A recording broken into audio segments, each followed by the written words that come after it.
I'm going to tell you a story, an absolutely true story, about a man and a woman and their children. It's 1788 in Kentucky on the backside of a mountain. A husband and a wife are asleep when their dog Outback begins to bark.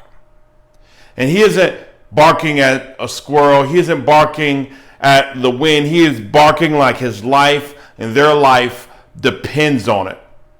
And soon they'd find out that it did. John, the husband, gets up, and mind you, they are literally in the middle of nowhere. They're out back in God's country, as they would call it. And as he goes to answer the door, his wife at his side, woken also by the barking dog, he opens the door. At that time, 3 shots hit his chest. It's from a musket. The 3 musket bullets or balls are not close enough to kill him. The shooter is far off, but they are close enough to fling him backwards with a force that breaks his arm and his leg. His wife sees this, and at this time grabs the door just as an Indian puts his arm through. Her 15-year-old daughter grabs and holds the door, so John's on the ground and Merril is holding the door. Merril is the last name. The first name of the wife isn't cited. I have both articles. If you're on YouTube, in the description below, please read them. But as the Indian puts his hand through, and they're holding it off, they realize that they're not able to overpower a grown man. Now remember, this is the outback. They had to chop wood to stay warm in the ferocious winters, to stay alive. She looks around for anything she can beat him with or hit his hand with. And as the Indian begins to stick his head through the door, she's able to reach the closest thing to her, which is an axe. She grabs that axe and with a ferociousness hits his head. His head rolls into the living room, so does his body. The other Indians take it as a signal that he's in, not realizing he isn't running in, he is falling in. One by one, the first Indian comes and she swings, the body falls. Second Indian runs in, body falls. Third, and finally, a fourth. The fourth Indian comes in and falls, and they don't see any more Indians, so they believe the coast is clear. They go to help John right as they hear the scream of another wave of Indians. By the time they rush back to the door, the scene repeats itself. One Indian trying to push in, I guess, as the other ones are scouting for additional Indians. The first one falls. Second. And right when she believed that that second wave of attackers is falling off, she hears footsteps on the door, on the roof. Footsteps from the end of the roof to the middle to the chimney. They're now trying to come down the chimney. John, on the ground, unable to move himself, yells to the youngest child to grab the sofa, grab anything he can to put it into the chimney. They grab everything they can to put it into the chimney, and they light it. It's not hot enough to burn them up, but by the time they made it to shuffle their way down to the bottom of the chimney, they were suffering from asphyxiation due to the smoke. Easy work for Merril's axe. There was finally a fourth wave. She wasn't able to kill him, but the one that tried to make through the door, she wounded him enough that the rest went fleeing.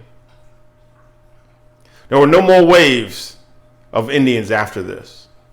However, the Merrils didn't sleep for fear that there would be.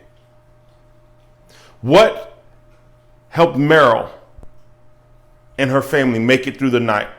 Merril especially, as her help and her provider, as the comfort of her life and the protector of her home, lays with 3 rounds, 3 bullets in him on the floor. as her only help is the 15-year-old daughter on her side. What I tell you, it was Merril's passion. Merril had a passion to protect her husband, her daughter, her children, and that passion wouldn't let her quit. What is going to help you get out of your situation is passion. You have to have passion. 1 Samuel 17, we read about David. Jesse, the father, sends David and says, hey, your brothers are on the front lines fighting for your country. Go bring them something to eat. So David packs a bologna sandwich and a couple fries and a few drinks, and he begins to bring it to his brothers on the front line. When he gets there expecting to see a mighty battle and his brothers fighting valiantly, instead he sees the entire Israelite army hiding in the mountains and in the bushes. The greatest among them terrified. As the greatest among the Philistines, the opposing army yells out and taunts the Israelite army and our God. David comes up to the king, throws down the sandwiches and say, I'm going to fight him. The king looks back as he's been waiting on a warrior to step up and only sees David. He says, you're but a boy, deliver your sandwiches and go home. David says, I'm going to fight him. And Saul says, listen, this is the best of the Philistine army. He is a giant named Goliath. Our mightiest warriors aren't willing to fight him. You're a boy. You will die. Go home. And David, at this point, passionate, not enraged, not a blind rage that he just wants to attack, but passionate and confident in his abilities. He says, listen, king, all due respect, but I just came from the farm, guarding the sheep. And when a bear came, I ran him off. And when a lion came, I ran him off. And if in the process of running them off, they came and turned on me, I grabbed them by the jaw and I clubbed them to death. These hands and my God will defeat Goliath. And he did. How did David win? Passion. How did Merril win? Passion. The favor of God and the passion for what they were doing. Shadrach, Meshach, and Abednego, passionate about their God, would rather die than forsake him. Nebuchadnezzar throws the 3 Hebrew boys, and you may know the story, in the fire, and the only thing that burned was the rope tying them together. The passion, the fire. If you want the ropes that are anchoring you to a situation to burn off, you need to invoke the fire. That fire that burns deep inside of you. If you want the chains to burn off that are binding your marriage to a bad place or to an unfruitful place, become passionate. You want the spark back in your relationship, become passionate. You want your children to straighten up, become passionate. Let the fire rekindle in your relationship. Let the fire hit the backside of your children if that's what's necessary in love. Bring the fire back to the bedroom. Bring the fire back to your workplace. If you're tired of the ropes tying you down to a certain salary, invoke the fire. If you go into work every day saying, oh man, it's going to be another day, then when you look at your paycheck, it's just going to be some other pay. Another boring paycheck, another boring day. But if you get to work and say, I'm bringing the fire, I'm going to revolutionize how we do things, then you will quickly see your income rise. There's a lot of people that are there just for another day.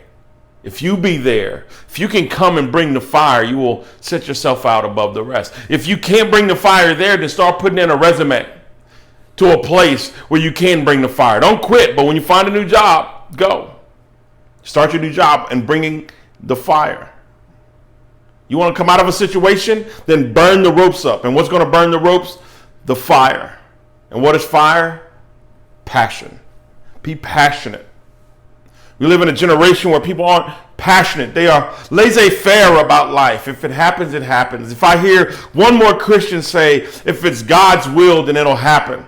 It's God's will for you to get off your butt and to make it happen. David didn't say, well, if it's God's will, we'll survive. Merril didn't say, well, if it's God's will, we'll make it through the Indian. She grabbed an axe and started swinging. David threw down the sandwiches and grabbed the sling and a smooth rock. The three Hebrew boys says, hey, if it's God's will, we'll survive. But listen, we're not going to forsake him no matter what. They made a stand. Where's your fire? If things aren't moving in your life, then look at your life and ask yourself, where's the fire? When was the last time I was passionate about something? Are you only passionate when you're angry? Is the only time your blood gets to boiling is when you're upset about something? That's the problem. Get passionate about things of productivity. Get passionate about things that make a difference. Get passionate about things that will change your life and your children's life and your marriage and those around you. Don't let your anger be the only time you're passionate. The only time you raise your voice. The only time you speak with conviction. The only time you live with purpose. You want your life to change? Find the fire.